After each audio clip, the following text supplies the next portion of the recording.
think, the media does beat it up a bit, but, it goes back to the police have got to police it. If you're being an idiot out on the road, you deserve to get whatever you get. If you want to get out there and do burnouts and drag race on the street and you get caught, mate, you take it on the chin because you got caught doing something wrong. And I've always, under the mentality, even with my boys and not, if you get caught doing something wrong, take it because you've done it. Don't try and hide it. It wasn't my fault, it wasn't this, wasn't that. Man, if you're out there racing on the street, you get caught, you deserve to get whatever you get. The hoon laws, I think it's probably something a bit too much that the media puts out and tag someone with a hoon. Because if you look at a lot of the stuff you see on TV shows, it's young dinky whacker that down the road that's pinched the old man's Commodore and gone out there doing it. It's not the car enthusiasts doing it or the modified car guys. It's the standard cars. But because he's been doing a wheelie or street racing in his dad's bloody shitbox, all of a sudden he's a hoon, and they target everybody with a modified car's a hoon. And if you look at the statistics over the years, I think, and I don't know whether I'm right or wrong on those statistics, but modified cars like ours, how many of them have you see people killed in? Man, I don't know of one someone's been killed for being an idiot in a car like ours. But how many idiots it cause just in your typical import car or whatever, and you shouldn't tag import cars, but they've got dad's bloody V8 Commodore and gone down the road and been an idiot in it, and they've hit something. All of a sudden they're a hoon, but hey, it's not even their car, or it's nothing to do with us, but we get tagged with it. So, and I think, like I just said before, if you do something wrong, you take it on the chin and wear it. So, but like I said, it's not our cars that are doing it. It's the idiots that are making it bad for the scene. So hopefully that they'll get weeded out one day, but they're never going to get weeded out. There's too many of them. You go to the cricket, you go to cricket and the drunks up on the hill. You go to the football, the drunks on the hill. And it's if you kicked everyone out for being bad in the sports, we wouldn't have any sports, would you? And street machining and modified cars is a sport. And if you go to the real enthusiast shows, they all have a good time in their cars. They're not the ones out there doing the wrong thing.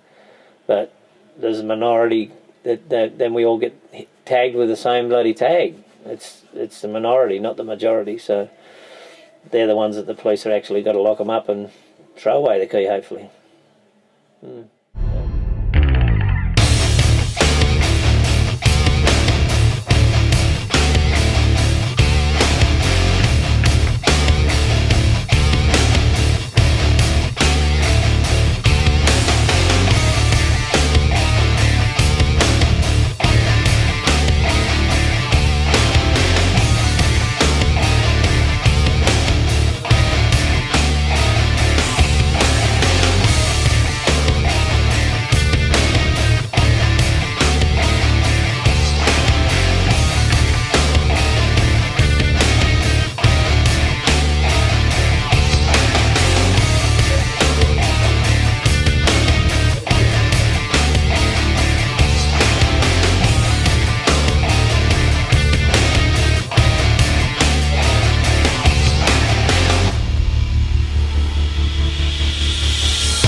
Michelle's dad bought it for her when she was very early, before she had a licence, for her first car.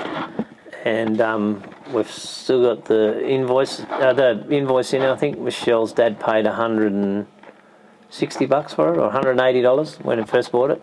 I've been offered that for it too, and I said no, it's cool. And when I met Michelle, she owned the car, and it's been a family heirloom, if you like, because Daniel and Aaron were both brought home from hospital in the car. So they've been in it since they were born. It was their first car, so it'll be their last car too, because I always said it won't get sold. And just when I go and they put me in the big barbecue, I said to the boys, you've got to light it up out the front. So So if the coppers want to kick them away for doing a burnout in the car, they just that was Dad's last request. So yeah, so it means a lot. So it's and like I said, it's just a family heirloom, so it'll stay that way. So now, when you first got into modifying and you took to this car, what was its first incarnation like as a modified car? Was it piecemeal, or did you say we're going to go to town on it? No, I took it off the road because, like Michelle used to tart the boys around. She used to go to work in it. It was air conditioned. It had then when we first started playing with it, it had a 192 and a 4-speed air conditioned. So Michelle would be cruising around town in it with the boys in the baby seats in the back. The windows wound up in the summer, and everyone's looking over, oh, that old car there, and she's got the windows. It must be hot in there. But and then it just needed a bit of a tidy up. It needed a few rubbers and just a good tidy up. So I actually took it off the road for a tidy up, and then Michelle said, "Oh, I like them weld wheels." And I said, well, if I'm going to put weld wheels on it, it's going to be big. It's got to be 12-inch wheels. I can't have little skinny weld wheels, can you? Like, settle down. And on the front you can.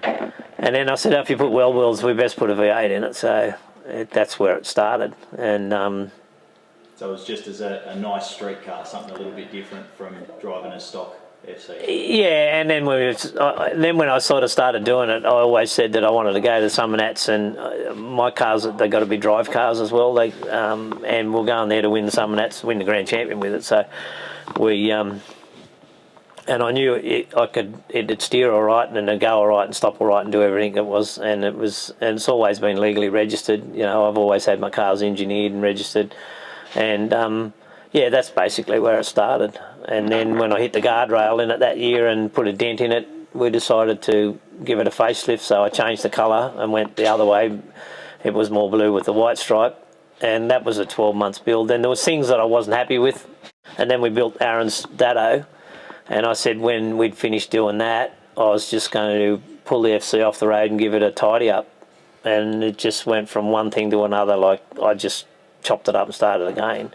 Because it wasn't going to end up like this. It was just going to be fix up the rear end in it a little bit, the things I wasn't happy with, and just give it a tidy up. I wasn't even going to repaint it, so it was just a quick tidy up. And then the boys say, you got to turbo it, and you get into the turbo shit. You know all about the turbo shit. And then Daniel and Aaron sort of brainwashed me with the turbo stuff, and then, I don't want to do that. And what did I do?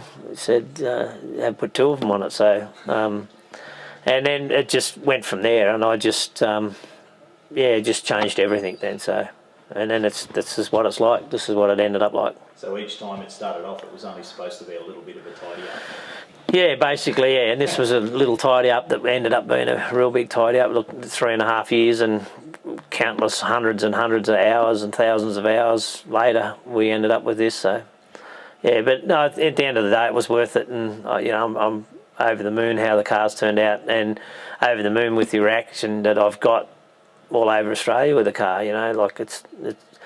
The car's 18 months old, and it's been from Mackay to Melbourne to Perth to all over Australia in 18 months, and basically I can't win anything else with the car. So it was never ever about winning a trophy with the car.